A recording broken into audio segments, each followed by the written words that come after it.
Stanley hand planes are the best value in woodworking tools, period.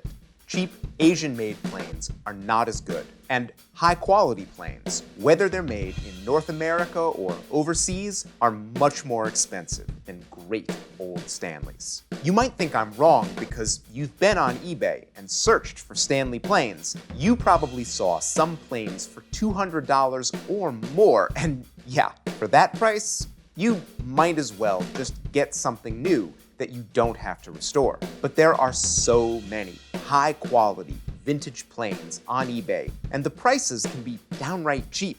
This plane, the one you're looking at, cost me $35. Even with shipping, that's nothing, especially for this high-quality tool. And this wasn't a fluke. The day I bought this plane, there were dozens of great vintage planes at rock-bottom prices. They're actually easy to find if you know what you're looking for. You just need to learn a little bit history. And we can do that in 10 or 15 minutes. If you go on eBay right now and search for Stanley No. 5 hand planes, you're gonna find tons of them, but some of the listings might be kind of weird. They might say things like No. 5 Type 14, and that doesn't make any sense. What the hell is a Type 14? Don't worry, it's not complicated. Stanley made hand planes for about 100 years. Wait, that's not true.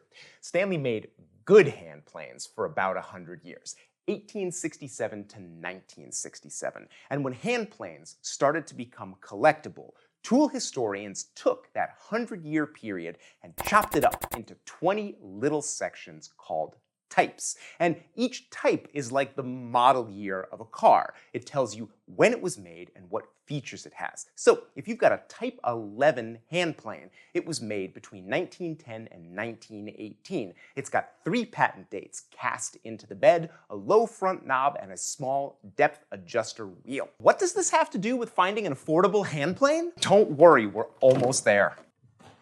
If you know a hand plane's type, you know how collectible it is. And collectability is the key to value. So there's some great old planes like this one. This would be a great user plane, but it's old and collectible, and that drives the value up way too high. This isn't going to be affordable for a day-to-day woodworker.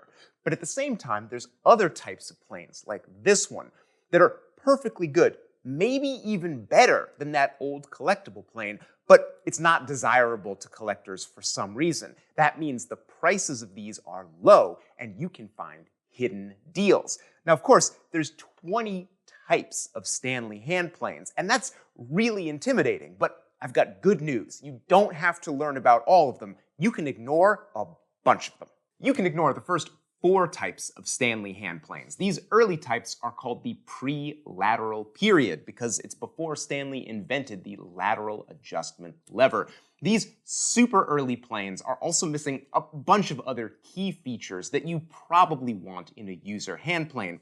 And because these are the really early types, they only go up to 1884, all of these planes are super old. If you do find a pre-lateral, it's going to look a lot like this one. This is the only pre-lateral Stanley in my significant collection. And the only reason I own it is because I pulled it out of the dirt at a flea market and paid almost nothing for it. I've never even restored it because the condition is so poor. If you do find an early pre-lateral plane, it's probably going to be like this, trashed. And if it is in good condition, then it's going to be a museum piece, much too valuable for day-to-day woodworking. So go ahead and just ignore the first 4 types of Stanley planes. You're also probably going to ignore types 5 through 9. I call this the development era because Stanley had added the lateral adjustment lever, but they were still constantly adding and subtracting features. They knew the basic plane worked out really well, but they were still working out the details. A lot of these early planes are still missing some of the features you really want in a day-to-day user. This is a Type 6 plane from around 1890. And it's fine, but it's missing some things you'd really like. It doesn't have a frog adjustment screw, the front knob is kinda and the depth adjuster spins in the wrong direction. Stanley reversed it after this so that it advanced to the right, which is what most of us are used to. A plane like this totally works, but it's frustrating to use, and it's still pretty early, so it's pretty valuable. Now, as we move forward in the development era and we get to types 8 and 9, you get some really decent planes that are totally usable, but still pretty collectible. Probably too expensive. There are better deals out there, and we're going to go look at some of those deals right now. Oh, but you might already be getting confused about the types and histories and everything. Don't worry, we've got a 2-page chart that details the whole history of Stanley planes, all the types with notes on features and where to find the good deals. That chart is free for everybody, no strings attached, and I'll talk about it at the end of the video. After about 1900, Stanley modernized pretty quickly, and their planes started getting the features that make them easy and convenient to use for the day-to-day woodworker. These are the Type 10 and Type 11 hand planes. This number 3 is a Type 11, and it is a totally decent tool with a frog adjustment screw, a comfortable front knob, and a depth adjuster that spins in the correct direction. Type 11s are also super easy to spot because they're the only Stanley hand plane with 3 patent dates cast into the bed behind the frog. Now, these planes have gone up in price recently because some prominent woodworkers have said that Type 11s are the best vintage planes Stanley ever made. I completely disagree with this statement, but prices are still a little bit high. If you're looking for a Type 11, you might not want to pay what people are asking. No problem. Go back one type to the Type 10. Damn near the same tool, usually for less money. And if you're already heading over to eBay, hang on. Don't do it yet, because we've just arrived at the most important era of Stanley handplanes. In 1919, a new logo started appearing on Stanley tools, and there were actually 3 versions of this logo over the next 13 years. It featured a capital SW and the outline of a heart. The reason this logo appeared was because of a historic merger between 2 companies, Stanley Works and Stanley Rule and Level. They joined together into a single conglomerate, and they wanted to commemorate the event. One of Stanley's employees came up with the logo, combining SW for Stanley Works with the outline of a heart to honor William Hart, a legendary past president of the company. And Stanley Tools carried this logo for the next 4 types, 12 through 15. Collectors refer to it as the Sweetheart logo because when you see an SW and a heart, you just kind of go, Sweetheart. It makes sense, and a lot of people don't know the actual history. Now you do. And the history is perfectly interesting, but what about the tools? Well, in a word, they're great. Both of my day-to-day users, my number 4 and my number 5, are Sweetheart-era hand planes. And I picked these because in using all the planes in my collection, these 2 just rose to the top. The most reliable, accurate, comfortable tools in my collection. And now, I don't use anything else. And I think that the Sweetheart era is a golden period in Stanley tool history, the point where they were probably making the best planes in their whole history. They have the most modern designs with things like a large depth adjustment wheel and a high front knob, which I really like, and they had outstanding quality control. I've never really found a Sweetheart plane or any Sweetheart era Stanley tool that wasn't made to a super high standard. Of course, all of these things, plus the easy-to-identify Sweetheart logo, makes these tools pretty collectible. And I'm sure you're thinking, oh, great, super high-quality tools that are also collectible. Let me go get a bag of money.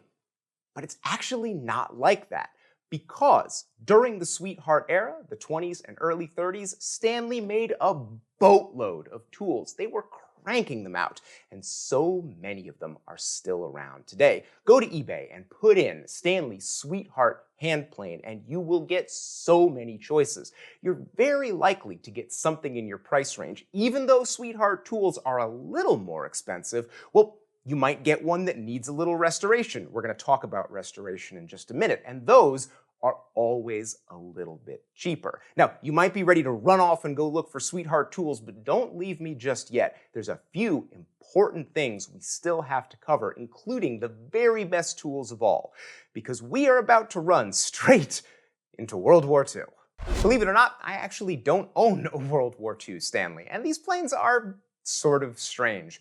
Wartime shortages meant that Stanley couldn't get brass. The Army was using that for shell casings, so all the brass parts on their planes were replaced by either steel or black plastic. Stanley also made the castings on these planes significantly thicker and heavier. They had inexperienced employees in the factory who were having trouble learning to machine the bodies, so Stanley made them thicker to give the employees more margin of error. The upshot of all of this is that World War II planes are sort of big and clunky, and collectors are bitterly divided about them. Some people love World War II planes for that added heft, and it's all they'll use. Some people think these planes are garbage and wouldn't touch them with a 10-foot pole. I've used them quite a bit. My former employee, Nate D., owned a World War II jack plane, and we used it extensively making the quick stack workbench a couple of years ago. And you know what I can say from that experience? It was a hand plane. It worked fine. Perfectly dependable, heavy, totally unremarkable. So if you'd like a simple-looking, ultra-heavy hand plane, go ahead and buy a Type 17. Prices will be all over the place because some collectors are going for them and other people hate them, so you're almost guaranteed to find one at a price that you like. And now that we're finished talking about the weirdo wartime planes, we can finally get on to the most underappreciated, most hidden deals in all of Stanley handplane history. Pay attention, because I'm about to make a bunch of tool nerds very angry. Post-war Stanley handplanes, especially types 18 and 19, are not garbage. They're not even mediocre. In fact, they're among the best tools Stanley made. I'll take it a step further. Some of them are about as good as sweetheart tools. And I really mean that. A lot of tool collectors hate and constantly talk trash about post-war Stanley planes, but honestly, I think a lot of those people have never tried them. I think they're just repeating things that they heard in discussion forums. Now, you might be wondering, wait a second, if these planes are so good, oh, and so cheap, I forgot to mention they're some of the cheapest deals you're going to find on vintage planes. If they're so good and so cheap, why do people hate them so much? Simple. Comes down to the frog design. Here's a pair of vintage Stanley jack planes. This is a Sweetheart number 5, and this is a post-war Type 19 number 5. Let's see what the difference is once we get the lever cap and irons out of these planes. It's pretty obvious. The Sweetheart has a solid frog design with uninterrupted blade support all the way from the edge to the very top. In the post-war design, you can see Stanley changed the frog quite a bit. They changed the casting to put in these depressions. That meant easier machining, but also less surface area. It made the planes cheaper to produce. And a lot of tool collectors think that this reduced surface area makes these planes inferior, makes them chatter or tear out or not stay in the cut. And I just don't think any of that's true. First of all, there's tons of blade support down here near the cutting edge, where it actually matters. This part is a lot less important. Second, I've just used these planes a lot, and I've never found them to be anything but excellent performers. No chatter, no unusual tear out, nothing like that. This design is perfectly serviceable. Now, let's just drive the point home a little bit more. This is a Union X, one of the most sought-after planes on the vintage market right now. Guys are selling their grandmothers to get their hands on Union X planes. And I want you to look at the frog in this thing. It's seriously a pair of ribs, just skinny little ribs cast into the bed. Except down here where the cutting edge is, there's a lot of iron, a lot of support, kind of similar to what's going on over here. I know that this solid frog looks better, it just seems better. But if this design is good enough, this design has to be good enough. Ladies and gentlemen, go forth and get yourself an inexpensive post-war Stanley plane. It's going to fix up to be a great user. So when you go shopping on eBay this time, Don't get intimidated by the high prices on those old collectible planes. Use the information from this video to zero in on those forgotten gems, the non-collectible planes that work great but aren't expensive. There are great deals to be found on types 10, 11, 16, 19. This plane right here, the one that I was using in this course, I bought this off eBay just a couple months ago, and I paid $35 for it. Now, of course, it wasn't in this condition when I bought it. It needed a full restoration. And I've made a lot of videos about that, but I still get so many questions about hand plane restoration, I decided now was the time for a full-length plane restoration course. And we are releasing that course today. It's called Restoring the Vintage Metal Hand Plane, and it is over 3 hours of super detailed information on taking a flea market fresh hand plane and tuning it up for perfect results. We cover disassembly, cleaning, lubrication, rust removal, shining up the brass, grinding the iron, honing, refinishing the wood, reassembly, and the final tuning and troubleshooting of your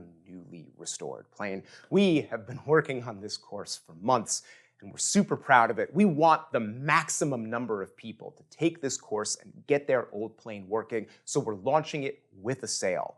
Our course is 30% off right now. You can click the link down in the description and get that deal. In fact, all of our courses are 30% off right now, including our bench building courses. So you can check those out, and all of our plans are on sale for half off. It is sale time at rexkrueger.com. We want to end the year with the best deals we can offer on all the things we have to offer. And we really hope you'll enjoy them. Go ahead and get that free download that tells you the whole history of Stanley hand planes. We've been working on that for a long time too, and we're really excited to share it with you. This has been a long year. It's our last video of the year, and we're going to see you again in January. Thanks so much for all of your support and for watching all year long. We appreciate it more than we can say. Happy holidays from everybody at this YouTube channel and Compass Rose Tools. We'll see you in the new year.